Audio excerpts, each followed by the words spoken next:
سرورا شاہ کریما دستگیرا اشرفا نحمده ونصلي ونسلم على رسول الكريم اما بعد فاعوذ بالله من الشيطان الرجيم بسم الله الرحمن الرحيم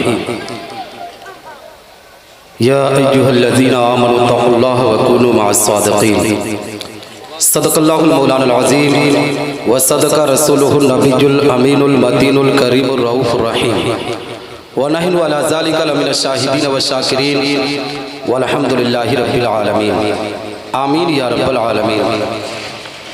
حضرات محترم، آئیے کچھ عرض و معروف سے پیشتر ہم اور آپ اپنی اور ساری کائنات کی مرکز عقیدت حضور رحمت للعالمین شفیع المذنبین رسول گرامی وقار ہم غریبوں کے غم گسار مدنی سرکار دونوں عالم کے مالک و مختار آقا کریم صلی اللہ تعالیٰ علیہ وسلم کی بارگاہ پر انوار میں درود و سلام کا نذرانہ عقیدت پیش کریں اور بآواز بلند پڑھیں۔ اللہم صلی اللہ سیدنا مولانا محمد بارک وسلم صلاۃ و سلام علیک یا رسول اللہ صلی اللہ تعالی علیہ وسلم۔ حضرات محترم، وقت بہت مختصر ہے، اس لیے کہ علماء کرام اور شعراء کرام کی فہرست لمبی ہے۔ ممبر نور پر علماء اہل سنت والجماعت کا قافلہ موجود ہے۔ میں 10 منٹ کے لیے آپ حضرات کے سامنے حاضر آیا ہوں، انشاءاللہ 10 منٹ کے بعد میں اپنی جگہ کو لے لوں گا۔ حضرات محترم، ہم اور آپ آج جو جمع ہوئے ہیں حضرت بابا یعقوب شاہ علیہ رحمت و رضوان کے عرس کے موقع پر اکٹھا ہوئے ہیں۔ عالی جناب بابا زین العابدین شاہ بڑی محنت و مشقت سے اس پروگرام کو رکھے ہیں، رچائے ہیں، بسائے ہیں۔ مولا کی بارگاہ میں دعا ہے کہ اللہ ان کی محنتوں کو اپنی بارگاہ میں قبول و مقبول فرمائے۔ حضرات محترم، میں سب سے پہلے آپ کو یہ پیغام دینا چاہتا ہوں کہ آج ہم اور آپ مذہب اسلام کے ماننے والے اپنے آپ کو کہتے ہیں، ہم کہتے ہیں کہ ہم پیغمبر اسلام آقا کریم صلی اللہ تعالیٰ علیہ وسلم سے عقیدت رکھتے ہیں، ہم کہتے ہیں کہ ہم نبی آخر الزمان سے سچی محبت کرتے ہیں، مگر حالات کا جائزہ لو مسلمانوں، آج ہم جب مسلمانوں کی زندگی کو دیکھتے ہیں، مذہب اسلام کے ماننے والوں کو دیکھتے ہیں، تو آج یہ مذہب اسلام کا ماننے والا اپنی زندگی کے وقار کو کس قدر مجروح کر رہا ہے، پیغمبر کی شریعت کو کس قدر بدنام کر رہا ہے۔ آپ نے اپنی زندگی کے اندر دیکھا ہوگا کہ آج ایک بھائی دوسرے بھائی کا دشمن بنتا ہوا نظر آ رہا ہے، ایک بھائی دوسرے بھائی کے حق کو پہچاننے سے انکار کر رہا ہے۔ آج تو انسان اپنے بھائی کے حق کی بڑی بات ہے۔ آج اگر ہمارے گھر کے بغل کا کوئی پڑوسی ہو تو آج ہم اس کی زمین و جائیداد کو بھی ہڑپنے پر اپنے آپ میں فخر محسوس کرتے ہیں اور اپنے آپ کو پیغمبر کا دیوانہ کہتے ہیں، اپنے آپ کو نبی کا غلام کہتے ہیں۔ اے مسلمانوں، میں آپ کو پیغام دینا چاہیتا ہوں، آج کورٹ کچہریوں کا جائزہ لو، سب سے زیادہ اگر کیسز کسی قوم کے مل رہے ہیں تو حقیقت میں مذہب اسلام کے ماننے والوں کو مل رہے ہیں۔ پیغمبر اسلام کے ماننے والوں نے نبی کی شریعت کو کس قدر بدنام کیا ہے، پیغمبر اسلام کی شریعت کو کس قدر بدنام کیا ہے۔ آؤ میں آپ کو پیغام دیتا ہوا چلو، آج ایک بھائی دوسرے بھائی کی زمین و جائیداد کو ہڑپنے کی بھرپور کوشش کرتا ہوا نظر آتا ہے۔ اے مسلمانوں، آج مسلمان اپنے حق کو بھلا چکا ہے، مذہب اسلام کے طور و طریقے کو بھلا چکا ہے۔ وہ مسلمان جو اپنے آپ کو نبی کا غلام کہتا ہے، وہ مسلمان جو اپنے آپ کو پیغمبر کا دیوانہ کہتا ہے، وہ مسلمان جو صحابہ کرام کے عقیدے پر اپنے عقیدے کو رکھنے کی بات کرتا ہے۔ اے مسلمانوں، آؤ میں آپ کو بتاتا چلو حق کسے کہا جاتا ہے۔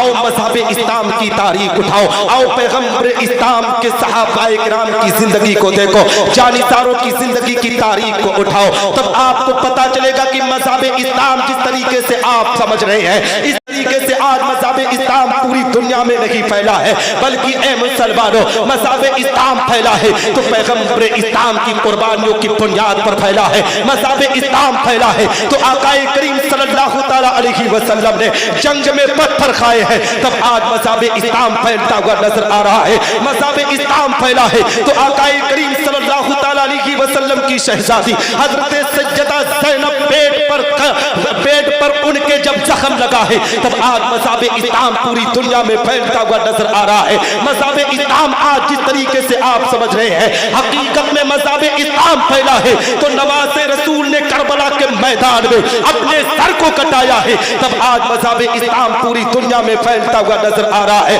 اے مسلمانوں مذہب اسلام پھیلا ہے تو جس طریقے سے آپ سوچ رہے ہو کہ آج اپنے آپ میں زندگی کے مست ہو کر نہ نماز پڑھنے کا وقت تمہیں ہے نہ اپنے آپ میں قرآن کی تلاوت کا وقت ہے بلکہ اے مسلمانوں جن بزرگان دین سے عقیدت کی بات تم کرتے ہو جن بزرگان دین سے محبت کی تم بات کرتے ہو ذرا غوث اعظم کی ہسٹری کو اٹھاؤ.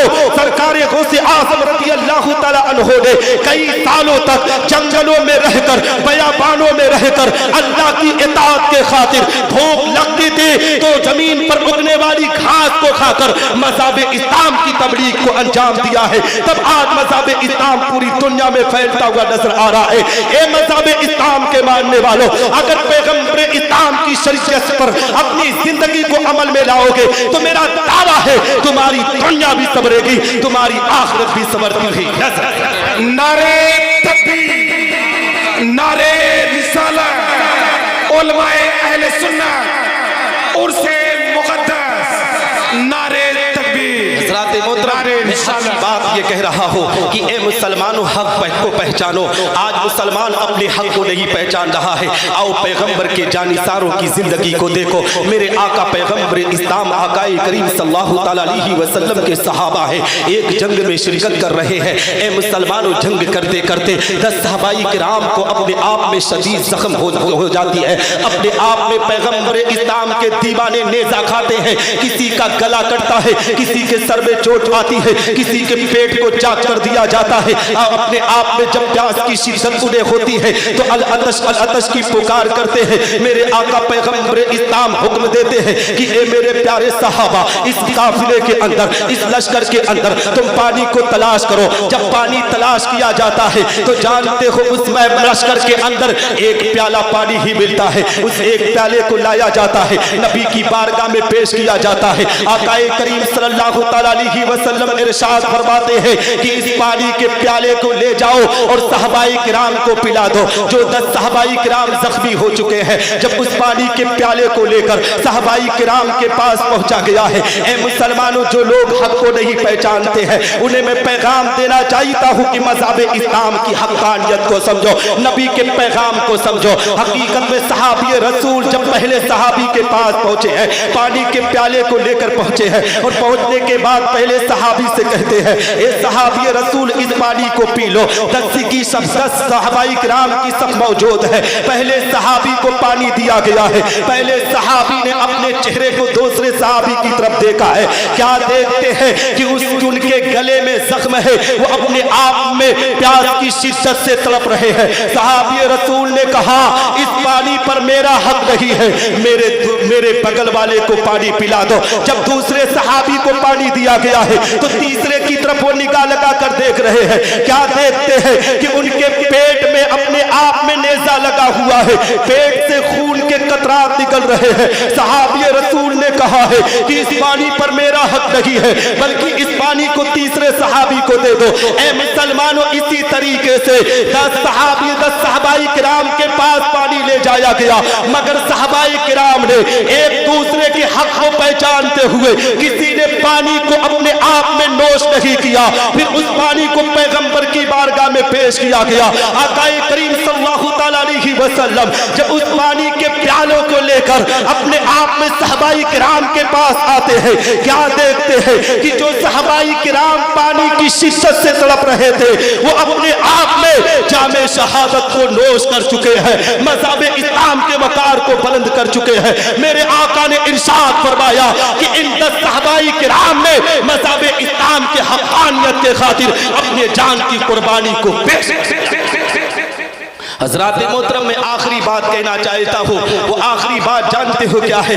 یہ حق کی بات اس لیے کہہ رہا ہوں کہ آپ حضرات کے اندر آج سے بہت سی ایسی کمیاں ہیں۔ آپ نے دیکھا ہوگا مسلمانوں، اسی ملک ہندوستان کی سرزمین کا واقعہ جو آج سوشل میڈیا پر بڑی تیزی سے وائرل ہو رہا ہے، وہ گجرات کی سرزمین کا وہ احمد آباد کا واقعہ، جس لڑکی کا نام عائشہ تھا، کس طریقے سے اپنے آپ میں اے مسلمانوں اپنی زندگی سے تنگ آ کر کس طریقے سے خودکشی کی ہے۔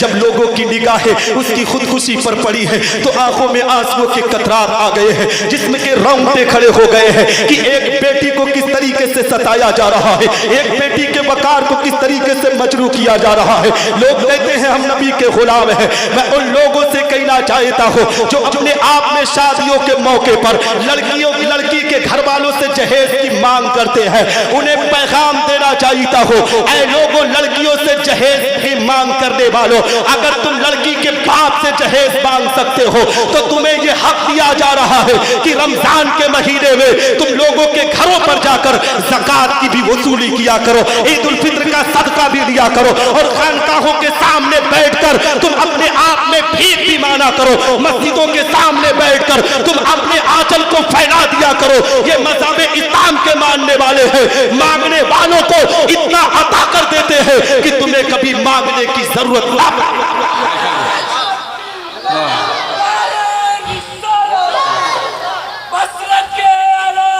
زندہ باد۔